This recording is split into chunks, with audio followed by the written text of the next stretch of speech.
Building common ground. What is common ground and how does it fit within your introduction, a part of the 2-Minute Answer series? It is a commonplace in rhetoric to move from the known to the unknown, from what is familiar to your audience to what is unfamiliar.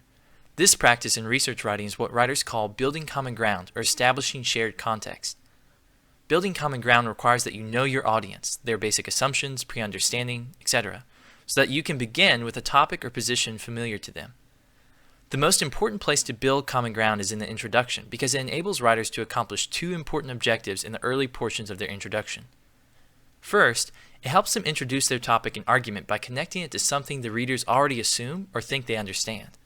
And second, it helps them set the stage for the problem that their arguments attempt to solve. Let's think about the known, that first objective, introducing your topic with what readers already assume or think they understand. By opening your introduction with something most of your readers already agree with, you will be establishing a credible, relatable connection with your audience while also preparing them for the impact of the problem. Consider this example. When expositing Hebrews 6:1, preachers often declare that the verse calls believers to press on toward maturity, according to the phrasing of many English translations, emphasizing that the weight of progressing spiritually rests on the believer's shoulders. This opening line alludes to a basic assumption that a certain target audience naturally takes for granted.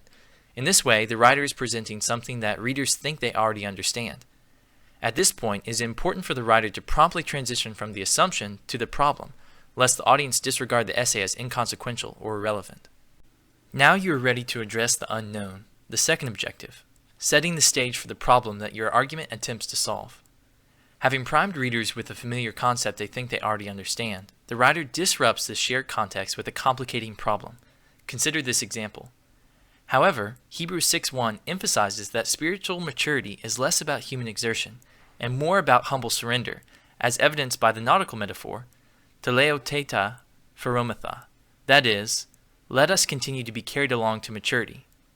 Note how building common ground makes the problem more potent. Although many people assume this one interpretation, another interpretation better captures the idea of the text. As the authors of The Craft of Research state, writers open with a stable context of a common ground, some apparently unproblematic account of research already known. The writer then disrupts it with a problem, saying in effect, "Reader, you may think you know something, but your knowledge is flawed or incomplete." This disruptive shift from the common ground to the problem is a mark of an effective introduction in research writing.